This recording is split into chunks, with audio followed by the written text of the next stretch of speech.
Hey guys, Coach Yuri here, CrossFit Billings workout Thursday, the 26th of March.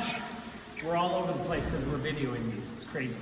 Anyways, warm up, here's what we've got. 3 rounds, it's a minute of single unders of jogging in place, 5 inchworm and push-ups, 5 and 5 Spider-Man lunges, 5 and 5 squat with an arm reach, okay? Followed up with a 30-second calf stretch. So just with the jump rope, I'm just jumping in place, single skips, getting myself ready for a little bit of running action, smooth and steady, okay? 5 inchworm push-ups, I start high, hips high, I walk myself out, strong push-ups, go to your knees if you have to, inchworm back, okay? 5 of those. 5 and 5 Spider-Man lunges, step out, good position in that lunge, and then the other leg comes out for that lunge, okay?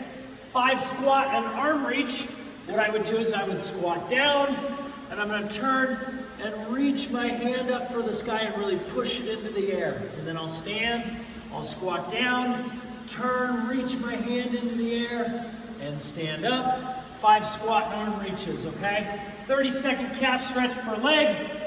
Here I am digging in, straight leg, heel down, toe up, and I'm feeling it for 30 seconds, okay? All right, this is the workout. Here's what we've got, 12, 9, 6 of a dumbbell overhead squat right, dumbbell overhead squat left, and press-ups. Now, prescribed, if you're just unlimited equipment, is a 70-pound dumbbell for guys and a 45-pound dumbbell for ladies. So that's going to be a heavy single-arm dumbbell overhead squat, just so what you're looking for there. Now with this guy, I need to put that dumbbell all the way up and overhead. I like to look up to my dumbbell, keep pressing into it as I move through an overhead squat. I do 12 on one arm. I switch it to 12. Got dizzy on the other arm. And then I move into 12 press-ups. That press-up, super challenging gymnastics movement. And we put a tag out there, or what do we put out there? A link for you to check out. Is that right? Yes. Called The Motivation Factor. It's an amazing documentary.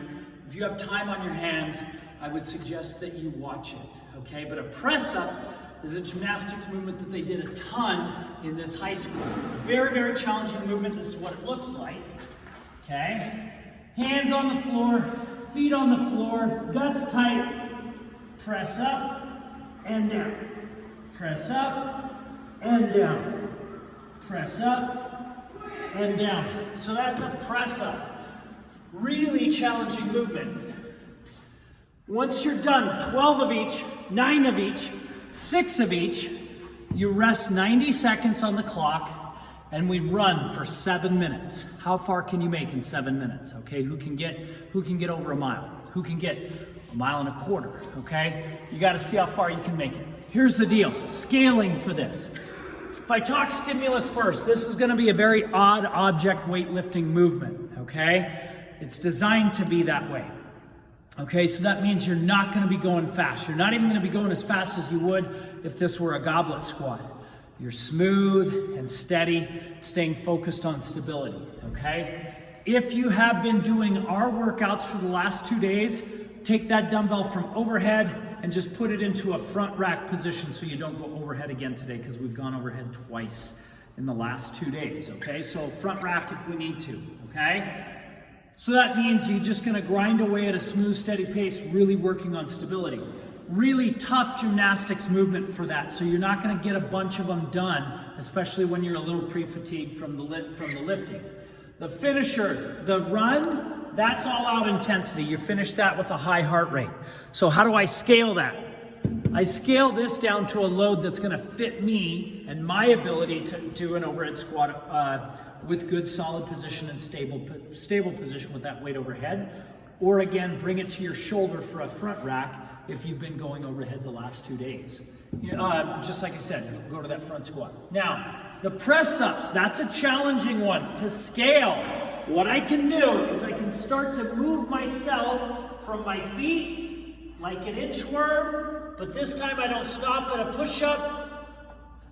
I keep pushing out to a point that's difficult for me to stabilize. That's one. And I walk out on my hands and feet to a point that's difficult for me to stabilize. That's two. I can also do that on my knees. Knees, walk out, hands go past the shoulder for something that makes it really challenging. So those are two great scale options there for the press up. Scaling the run, scale it down to a fast walk or a jog. Try and keep the 7 minutes intact, okay? If you got something going on, with a knee or ankle thing that's gonna prevent you from running, and you have a rower or an exercise bike, or even a bike, go bike outside for 7 minutes. See how far you can make it in a bike, okay? All right, motivation factor. If you got time, check it out. We will keep on this. We'll see you soon.